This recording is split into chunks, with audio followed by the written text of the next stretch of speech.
First things first, let me start this video by wishing you a very happy new year. अब 2023 investors के लिए dream year था। Last year Nifty ने 19% और Nifty mid cap 150 ने 42% return दिए।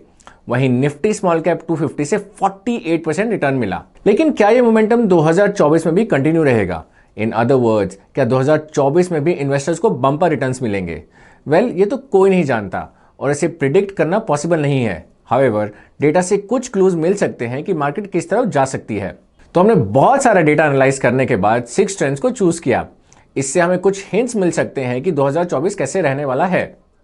ये इन्वेस्टिंग ट्रेंड्स 2024 में आपके रिटर्न्स में बड़ा चेंज ला सकते हैं, इसलिए इस वीडियो को एंड तक जरूर देखें। Hello and welcome to ET money Hindi. Before I start, एक important reminder, tax saving season चल रहा है और आप ईटी मनी ऐप पर ELSS funds, NPS, life insurance और हेल्थ इंश्योरेंस जैसे सभी टैक्स सेविंग ऑप्शंस देख सकते हैं और बिना किसी पेपर वर्क में इनमें इन्वेस्ट कर सकते हैं। प्लस यहां आपको इंस्टेंट टैक्स प्रूफ भी मिलते हैं। Okay, let's start with the investing trends now.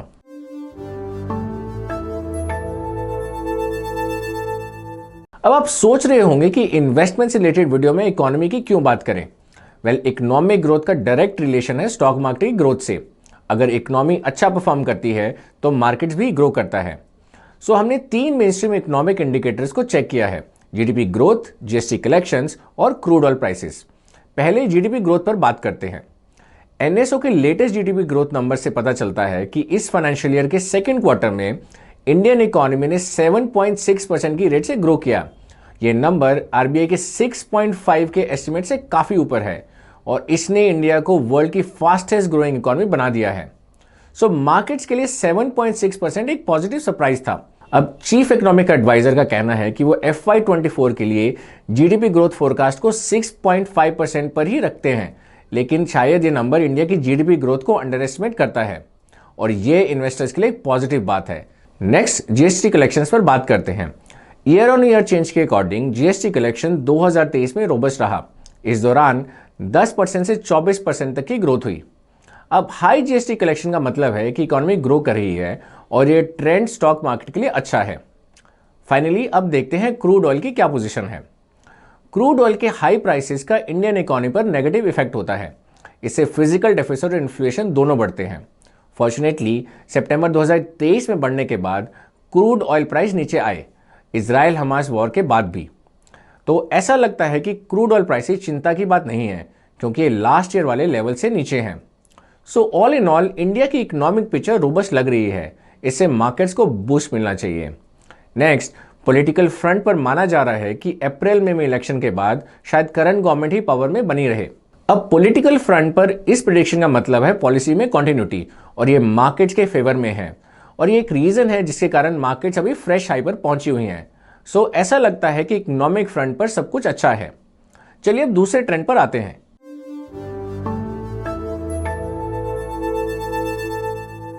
World wide covid induced economic crisis की वजह से इन्फ्लेशनरी प्रेशर्स बढ़े और 2022 में इंटरेस्ट रेट्स बढ़ने लगे। इंडिया में भी आरबीआई ने इन्फ्लेशन पर चेक रखने के लिए इंटरेस्ट रेट्स बढ़ाए, लेकिन 2023 में इंटरेस्ट रेट्स में कोई भी इंक्रीज नहीं हुआ और रेपो रेट 6.5% पर बना रहा। अब अगर 2024 में इन्फ्लेशन मॉडरेट होगी तो रेट कट्स हो सकते हैं and the signs of easing are already visible.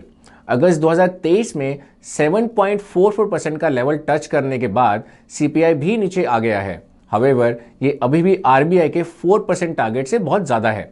But investors के लिए रिलीफ की बात यह है कि यूएस फेड ने 2024 में 3 प्रोस्पेक्टिव रेट कट्स को फोरकास्ट किया है।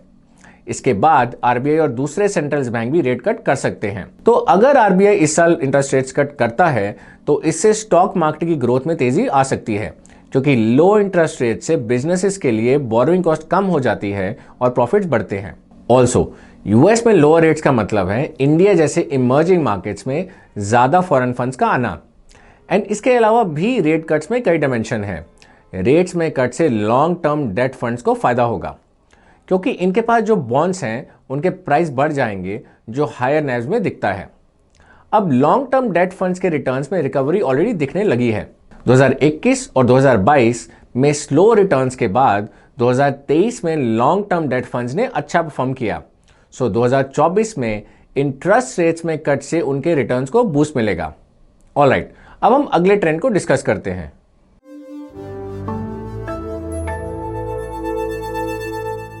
स्टॉक मार्केट का एक पॉपुलर फिनोमेना है by the rumour cell the news. इसका मतलब यह है कि पॉजिटिव इवेंट से पहले स्टॉक मार्केट बढ़ते हैं और एक्चुअल इवेंट होने पर ग्रेड में चले जाते हैं क्योंकि इन्वेस्टर्स प्रॉफिट बुक करते हैं। अब क्या 2024 में भी ऐसा हो सकता है?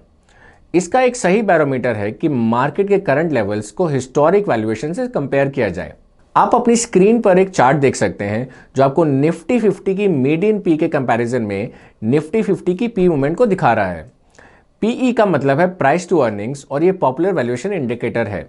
ये नंबर जितना ज़्यादा होगा मार्केट उतना ही एक्सपेंसिव होगी। अब पी को हिस्टोरिकल मीडियन के रिलेशन में देखना अच्छा होता है। अब पिछले 10 सालों में निफ्टी 50 का मीडियन पी 23.43 है और इसका करंट पी 22.81 है, तो ये मीडियन के आसपास है एंड देयरफॉर हिस्टोरिकल रिटर्न्स के हिसाब से मार्केट्स फेयरली वैल्यूड दिखता है। So the good news is market overheated नहीं है, लेकिन बैड न्यूज़ है कि मार्केट्स डिस्काउंट पर भी नहीं है। तो कॉशन के साथ आगे बढ़ना चाहिए क्योंकि करेक्शन की पॉसिबिलिटी डिनाई नहीं की जा सकती।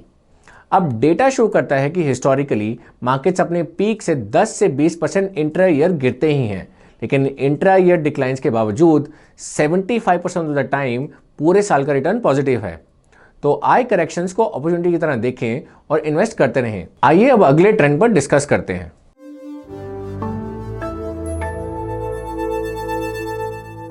ओके, तो अगर 2024 में भी markets up and movement continue रखते हैं तो कौन सा सेक्टर, स्टॉक या फंड्स फोरफ्रंट पे होंगे? ऑनेस्टली ये तो टाइम ही बताएगा, बट एक गुड पॉइंट ये देखने का होगा कि किस चीज़ ने 2023 में अच्छा परफॉर्म नहीं किया। निफ्टी के 50 स्टॉक्स में अदानी एंटरप्राइजेज में 26% का डिक्लाइन आया। एमएनसी, बैंकिंग एंड फाइनेंस और लार्ज कैप फंड्स ने अच्छा परफॉर्म तो किया, लेकिन बाकी कैटेगरी से अच्छा नहीं। ऑयल एंड गैस, सर्विसेज और बैंकिंग सेक्टर्स भी इन्वेस्टर्स को एक्साइट करने में फेल हो गए। सो आप इन स्टॉक्स, फंड कैटेगरीज और सेक्टर्स को अपने रडार पर रख सकते हैं, बट इसका मतलब ये नहीं कि आप 2023 के टॉपर्स को रूल आउट करें। वो मोमेंटम से आगे बढ़ सकते हैं। फॉर इंस्टेंस, टाटा मोटर्स ने निफ्टी 50 ग्रुप के स्टॉक्स में 100% रिटर्न दिया। इन्फा फंड्स ने 44% का रिटर्न दिया।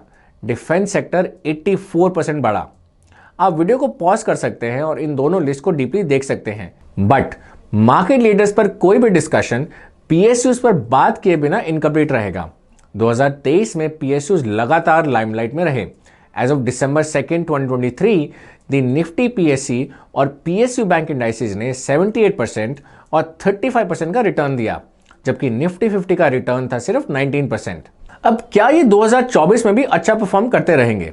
आइए अब इस आंसर को पता करने के लिए इन दोनों इंडाइसेस के हिस्टोरिकल वैल्यूएशंस को देखते हैं। हम निफ्टी पीएससी इंडेक्स के लिए पीई मेट्रिक यूज करेंगे। निफ्टी पीएससी इंडेक्स का 10 ईयर पी मीडियन 10.4 है। करंटली ये 9.04 है, जो 13% कम है। तो अगर आप हिस्टोरिकल डेटा को देखेंगे तो ऐसा लगता है कि पीएसयू में अभी भी रैली बनी रह सकती है। अब निफ्टी पीएसयू बैंक इंडेक्स के लिए हम पीबी को चेक करेंगे। पीबी का मतलब प्राइस टू बुक रेशो है और ये बैंक्स और फाइनेंशियल कंपनीज के लिए पॉपुलर मेट्रिक है। पी की तरह पीबी जितना हायर होगा, स्टॉक या इंडेक्स उतना ही एक्सपेंसिव होगा। अब हेयर ऑल्सो हम करंट पीईबी को हिस्टोरिकल मीडियन के साथ कंपेयर करेंगे। अब निफ्टी पीएसयू बैंक का 10 ईयर पीबी मीडियन 0.9 है और करंट पीईबी 1.28 है। ये 35% प्रीमियम पर है, तो ये कहना गलत नहीं होगा कि ये ओवरहीटेड टेरिटरी में है। But there is a caveat here, ये सब एग्रीगेट डेटा है, इनमें इंडिविजुअल आउटलायर्स भी हो सकते हैं। अब हम नेक्स्ट टर्न पर आते हैं। क्या मिड और स्मॉल कैप्स का अपवर्ड मार्च कंटिन्यू रहेगा?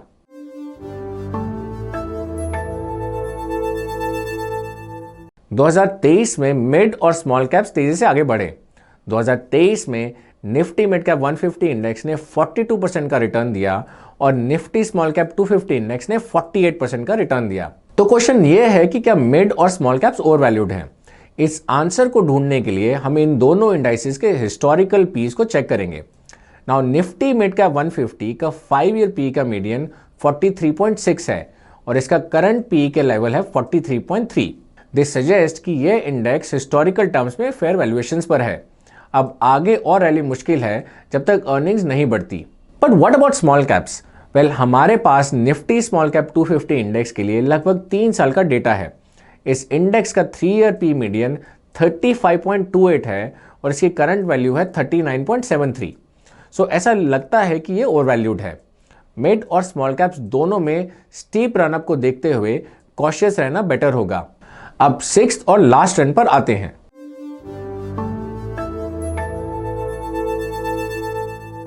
हमें आगे आने वाले चैलेंजेस को ओवरलुक नहीं करना चाहिए। अभी तक Russia Ukraine war is not over.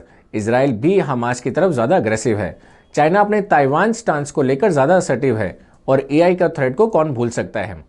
इसके अलावा अनप्रेडिक्टेबल इवेंट्स भी हो सकते हैं और जैसे कि इनका नाम सजेस्ट करता है, इन्हें प्रेडिक्ट नहीं किया जा सकता। तो अगर आपको लगता है कि मार्केट में करेक्शन का टाइम आ गया है, वो सिर्फ एक एक्सक्यूज का वेट कर रहे हैं, तो आपको क्या करना चाहिए? वेल, अपने एसेट एलोकेशन पर बने रहें और अपने पोर्टफोलियो को पीरियोडिकली रिबैलेंस करें। दिस विल इंश्योर कि आप प्रॉफिट बुक कर रहे हैं, अंडरवैल्यूड एसेट क्लास में इन्वेस्ट कर रहे हैं और अपने पोर्टफोलियो वॉलिटिलिटी को रिड्यूस कर रहे हैं। आप 2023 के इन्वेस्टिंग लेसन्स पर ज्यादा इंसाइट्स के लिए इस वीडियो को देख सकते हैं। अपने पोर्टफोलियो को सेफगार्ड करने का दूसरा तरीका है बैलेंस एडवांटेज फंड्स और मल्टी एसेट एलोकेशन फंड्स को एक्सप्लोर करना।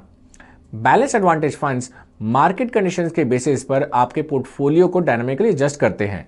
मल्टी एसेट फंड्स रिस्क को रिड्यूस करने के लिए कॉर्पस को सभी एसेट क्लासेस में स्प्रेड करते हैं। 2018 के बाद से सभी कैलेंडर क्वार्टर्स में जब निफ्टी 50 ने नेगेटिव रिटर्न्स दिए हैं, बैलेंस एडवांटेज और मल्टी एसेट एलोकेशन फंड्स ने बेटर परफॉर्म किया। सो नेगेटिव सरप्राइजेस को रोकने के लिए इनका ट्रैक रिकॉर्ड अच्छा है। अब जब मार्केट्स में तेजी आती है तो वे मीनिंगफुली कंट्रीब्यूट भी करते हैं। अपने डेट एलोकेशन के बावजूद टाइम टू टाइम इन्होंने निफ्टी 50 से भी बेटर परफॉर्म किया है। With this we have come to the end of this video. अगर आपको ये वीडियो पसंद आया तो लाइक, शेयर एंड कमेंट करना ना भूलें और हम आपको एक और वीडियो के साथ जल्द मिलेंगे। Till then, take care. Mutual fund investments are subject to market risks. Read all scheme related documents carefully.